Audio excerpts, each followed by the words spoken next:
El Señor esté con ustedes. Y con tu espíritu. Lectura del Santo Evangelio según San Lucas. Gloria a ti, Señor.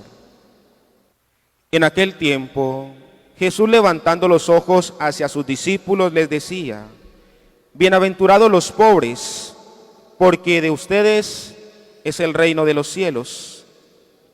Bienaventurados los que ahora tienen hambre, porque quedarán saciados. Bienaventurados los que ahora lloran, porque reirán. Bienaventurados ustedes cuando los odien los hombres, y los excluyan, y los insulten, y los proscriban su nombre como infame, por causa del Hijo del Hombre.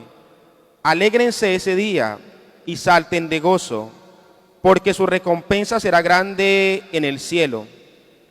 Eso es lo que hacían sus padres con los profetas. Pero ay de ustedes los ricos, porque ya han recibido su consuelo. Ay de ustedes los que están saciados, porque tendrán hambre. Ay de los que ríen, porque harán duelo y llorarán. Ay si todo el mundo habla bien de ustedes. Eso es lo que sus padres hacían con los falsos profetas. Palabra del Señor. Gloria a ti, Señor Jesús. Dice hoy el apóstol San Pablo en la primera lectura que se nos presenta en la liturgia de la palabra en esta Santa Eucaristía, que el tiempo es apremiante. Y uno de los temas que más suscita controversia e incluso mucho interés, y no solamente ahora, en este tiempo que estamos pasando, que estamos viviendo, en este acontecimiento histórico que todo mundo comenta, del cual todo mundo quiere hablar, que se presentan muchas hipótesis, muchas soluciones, que hay gente que se ha tranquilizado, que hay gente que se ha angustiado. Pues queridos hermanos, acerca del tiempo apremiante y acerca del final de los tiempos, siempre ha sido un discurso que ha llamado la atención a la humanidad. Pero resulta que teológicamente el final de los tiempos inicia con la encarnación del Hijo de Dios. Una vez Dios cumple su promesa al pueblo, esa promesa del Mesías esperado, y este Mesías es encarnado, es decir, asume nuestra naturaleza humana, de ahí en adelante empieza el final de los tiempos. Por eso, de Cristo en adelante hemos estado en el final de los tiempos, y ante los acontecimientos que históricamente han ido pasando, hay mucha gente que alude a decir: este sí es el acontecimiento del final de los tiempos. Eso es una teoría humana, porque cristianamente el final de los tiempos empezó con la encarnación del Hijo de Dios.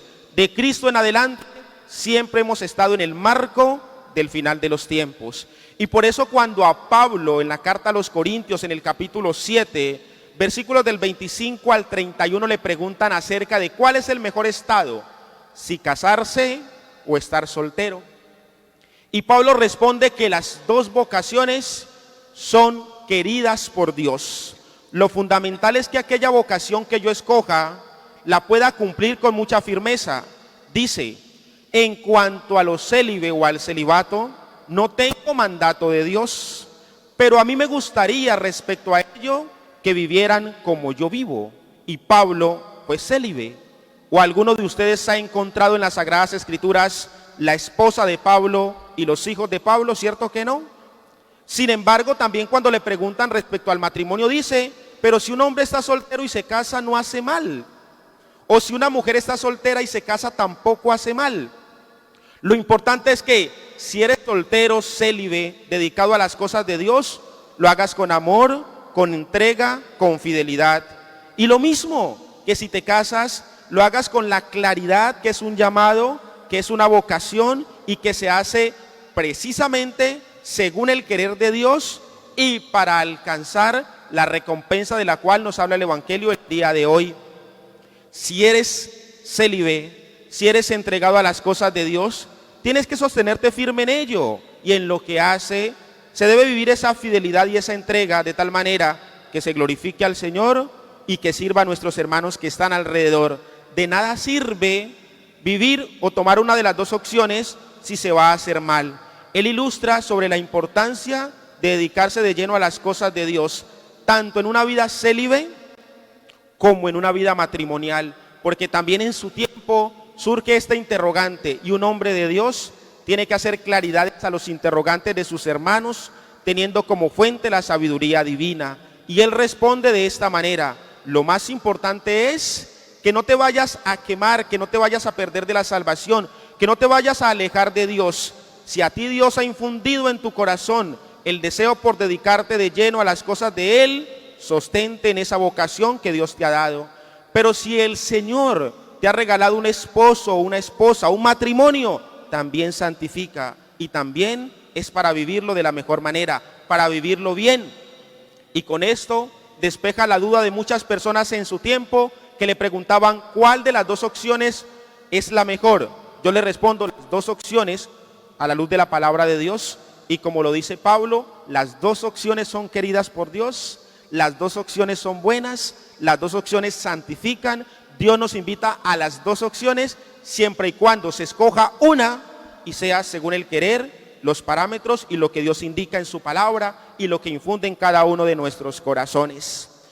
En el Evangelio de Mateo que hoy escuchamos y en nuestra vida real, hermanos y hermanas, hay dos situaciones que nosotros podemos vivir. Una es querer más, otra es acomodarnos.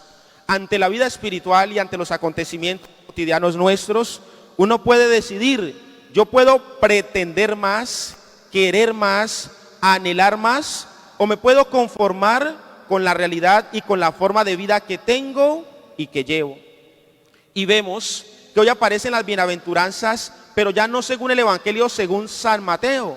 En el Evangelio según San Mateo las bienaventuranzas aparecen en el capítulo 5 y aparecen de 8 a 9 bienaventuranzas. Hoy las bienaventuranzas son según el Evangelio de San Lucas y encontramos 4 bienaventuranzas, pero también encontramos 4 correcciones, o que Jesús dice: ay de ustedes, 4 y 4. Empecemos por qué el querer más, que es aquello que nos invita a las bienaventuranzas. Y el querer más se es bienaventurado precisamente cuando yo tengo la conciencia que aquello que voy a recibir, la cúspide, el culmen, lo más grande, lo más elevado, no está aquí, sino que precisamente el Señor es muy claro en decir: vuestra recompensa será grande en el cielo.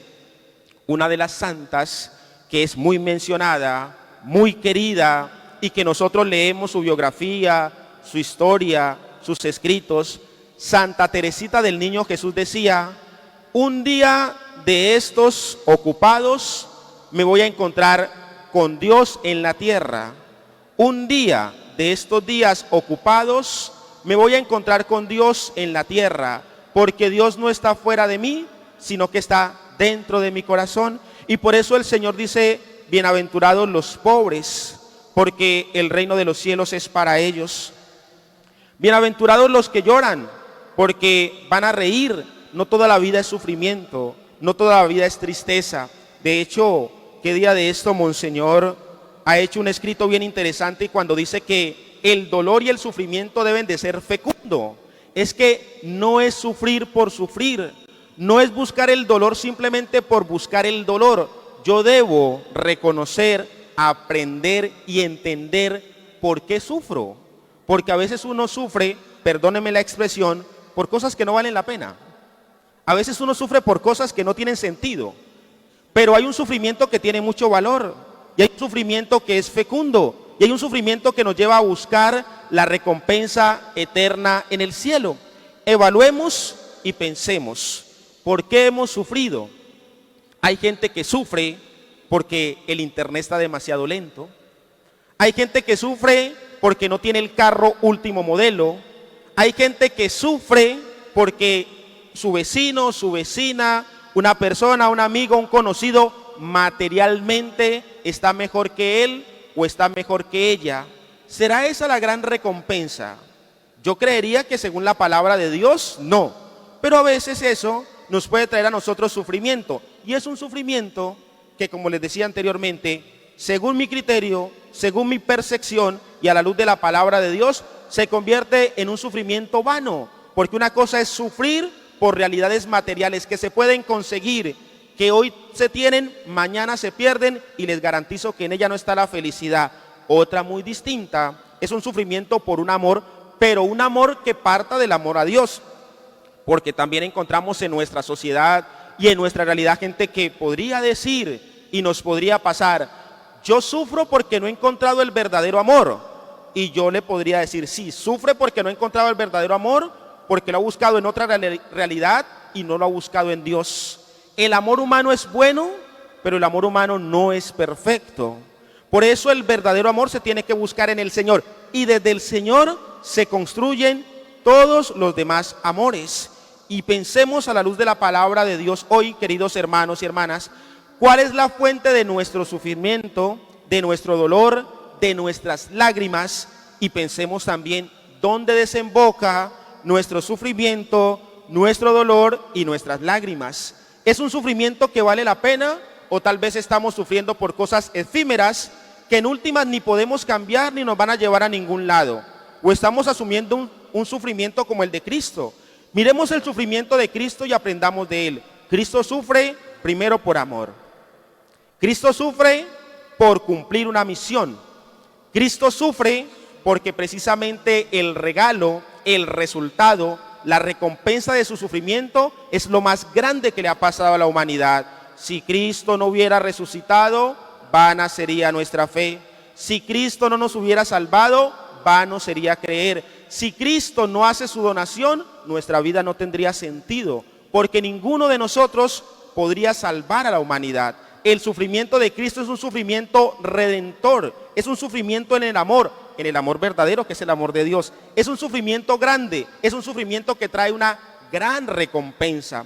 Y es lo que también nos muestra a nosotros la memoria obligatoria del día de hoy. San Pedro Claver. Si hubo alguien en su tiempo que sufrió, fueron nuestros hermanos afrodescendientes, nuestros hermanos negros. Pensemos precisamente en el tiempo de la esclavitud. El trato no era el mejor, e incluso condiciones inhumanas.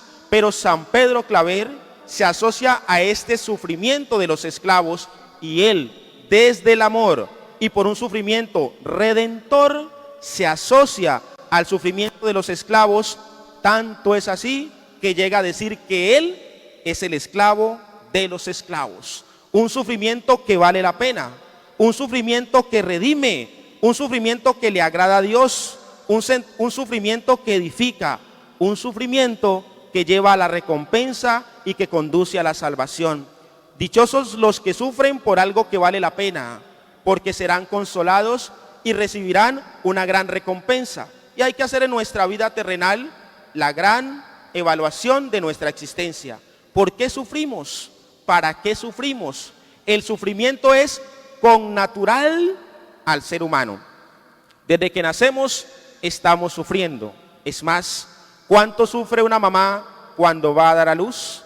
Sin embargo, es un sufrimiento que vale la pena, porque es la oportunidad de vida para una nueva criatura querida por Dios y enviada a esta realidad.